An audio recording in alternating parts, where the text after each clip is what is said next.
Hi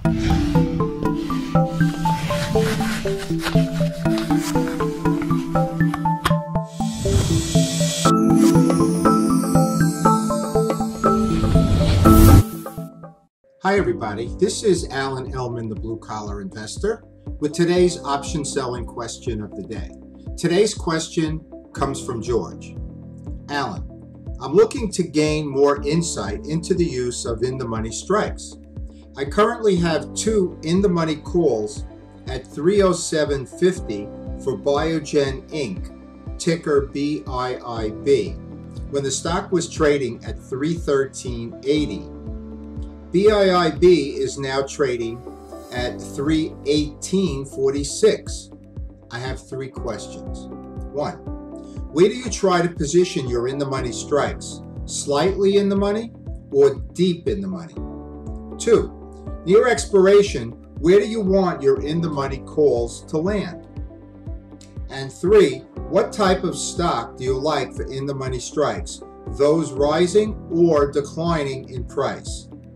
Thanks, and it's signed George. Okay, let's evaluate the trade that George made, and then we'll get to those 3 questions and see if we can get them answered in a way that'll be helpful to George and the audience in general. First, let's review George's trade. On 8/29, Biogen was purchased at 313.80. That same day, the in-the-money 307.50 calls were sold at a premium of $8.20. On 9/26, BIIB was trading at 318.46.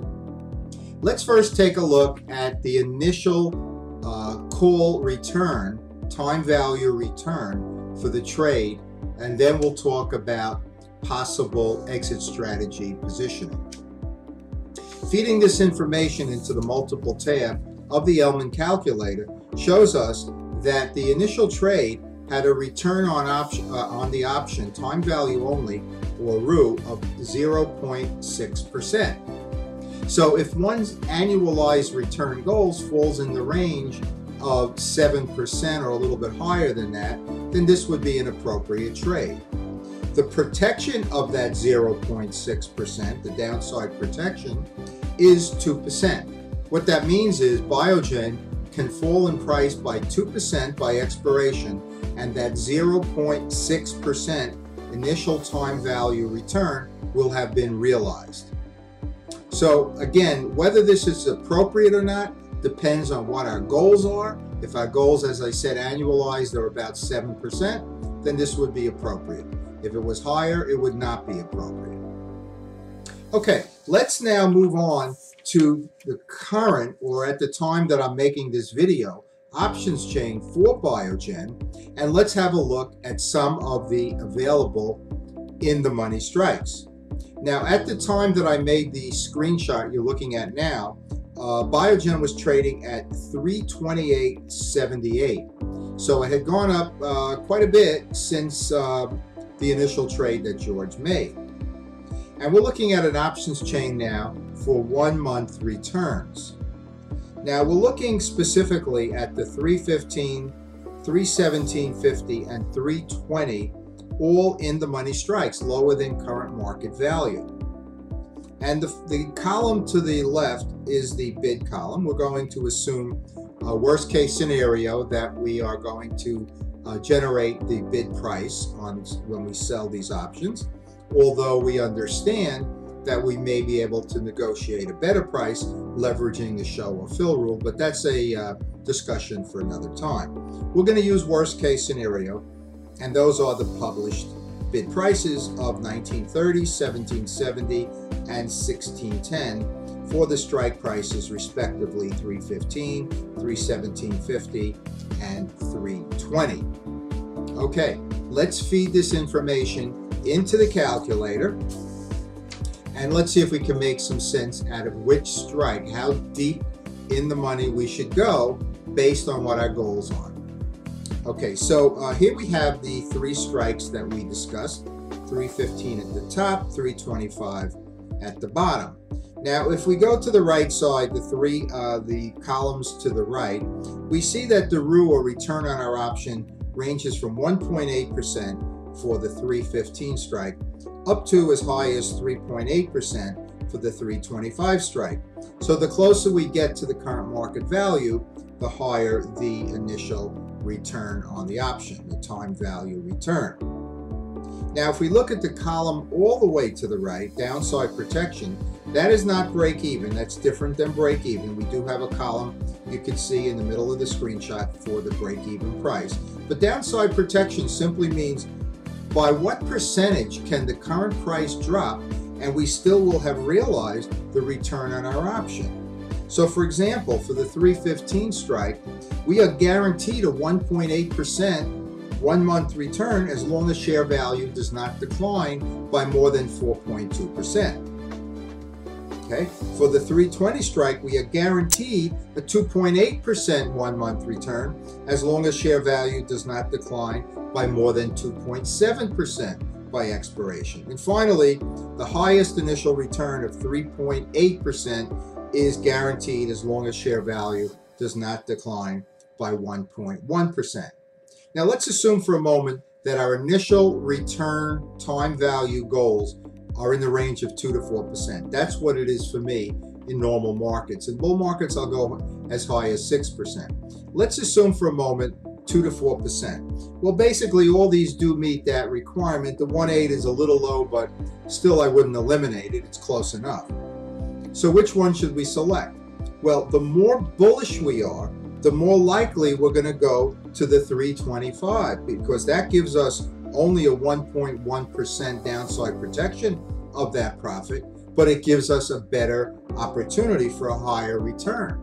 So if we are very bullish about the current market and the stock in general, then we'll go to that in the money strike that's closer to at the money. Now, if we're fearful of the market, we're concerned about certain maybe news events that are in the future, maybe the Fed watch, situations like the election or Brexit, then we might go a little bit deeper in the money and select maybe the 315 strike, which is giving us a 4.2% downside protection of that 1.8% profit. So to summarize how we decide on which in the money strike to select, we first must set our initial time value return goals. That's so important. We have to know what we're looking for. We're using a strategy. We have to know what our goal is. Now, once we have established that goal or that range, then we can look at the strikes that meet that range and decide how much downside protection we want. Again, we'll need less downside protection if we're bullish about the market and more downside protection if we're concerned about the market. Let's address George's final two questions regarding the best final scenario, what we're kind of hoping for at the end of the contract, and also which are the best stocks to select.